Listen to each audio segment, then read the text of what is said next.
Hey there, Ed McCormack here, founder of the crypto education platform Dchained.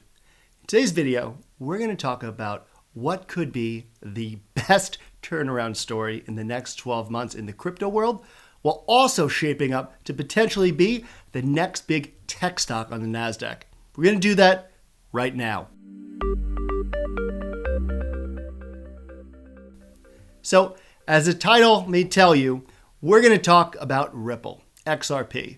And to say that Ripple has gotten itself into a world of trouble with US regulators in the last 7 months would be an understatement.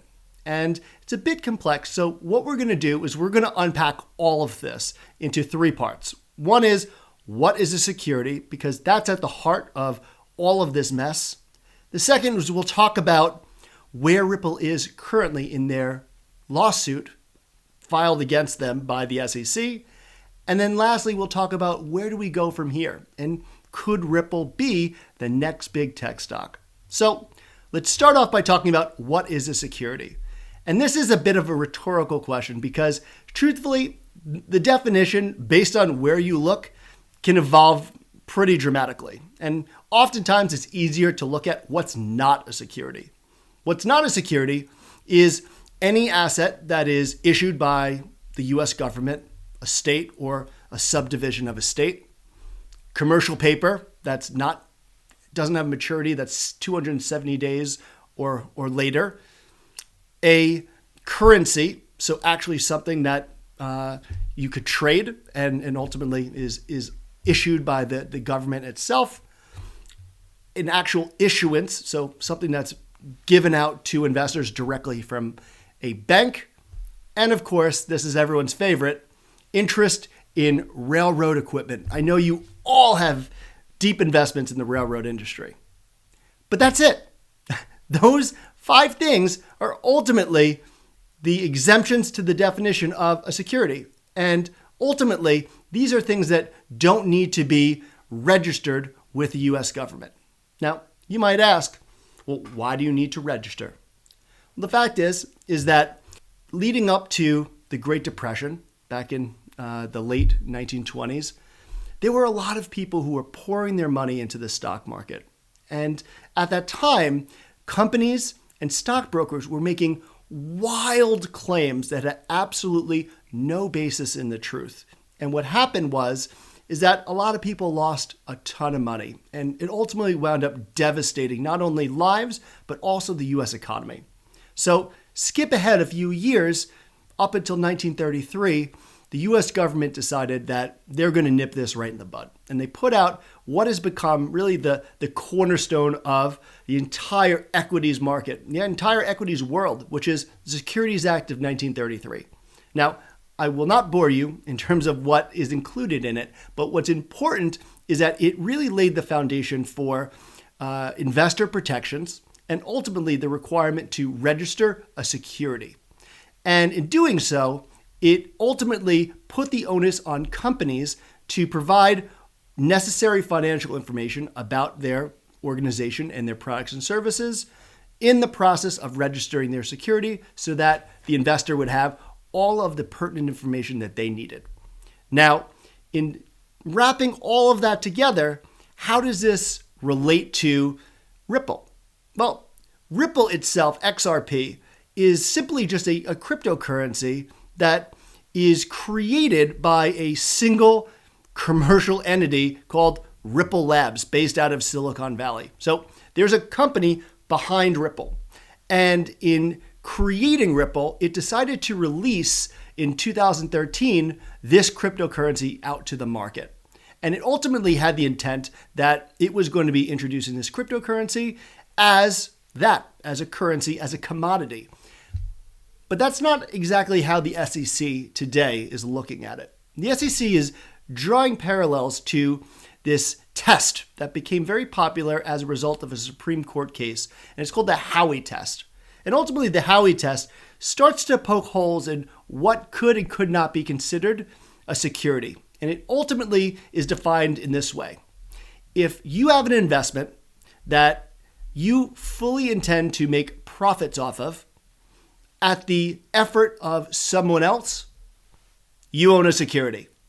So you're putting money into something that you fully intend to make money on, but you're actually not going to do the work to make that money. That ultimately is the basis for what's called an investment contract. And that's ultimately what the SEC is claiming Ripple is.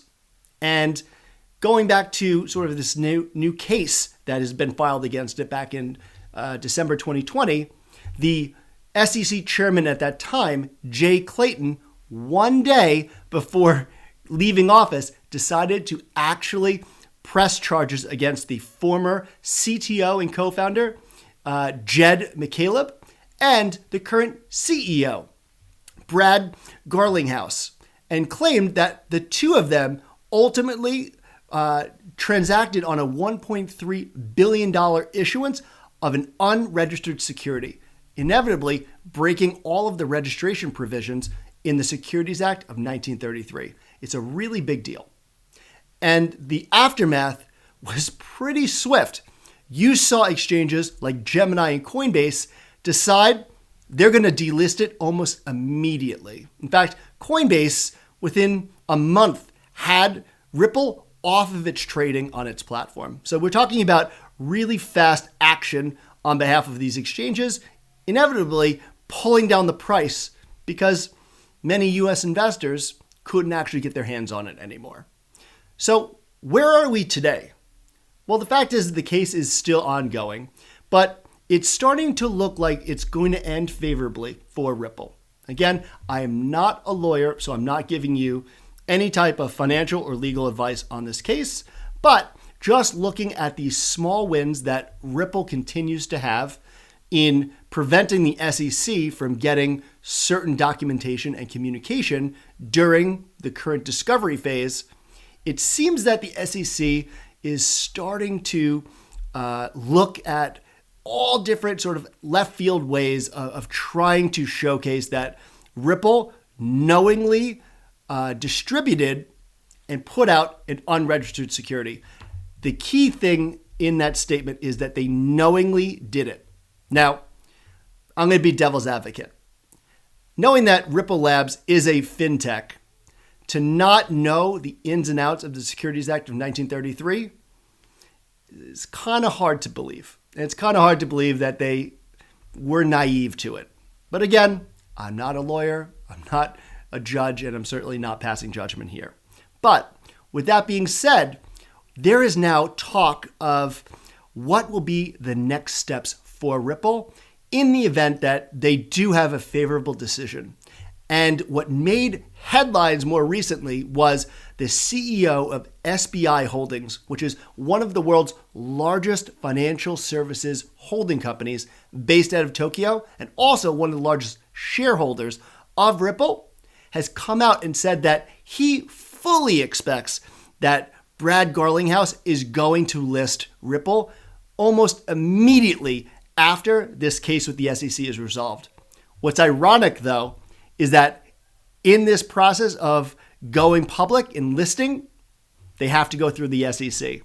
So what could happen is that you have the SEC concede this case and subsequently, with a little bit of a bitter taste in their mouth, approve Ripple Labs to go public on the NASDAQ or the New York Stock Exchange. So keep a close eye on Ripple and XRP and ultimately what events ensue in this case that's continuing to go through 2021. So I hope you enjoyed this video. If you did, make sure you subscribe to this channel, like this video, share it with your friends and family. We'd love to get these numbers up. And of course, check us out at Dchained.com. We're putting out new content every single day. We'd love to have you. And until next time, happy and safe investing. I'll speak with you soon.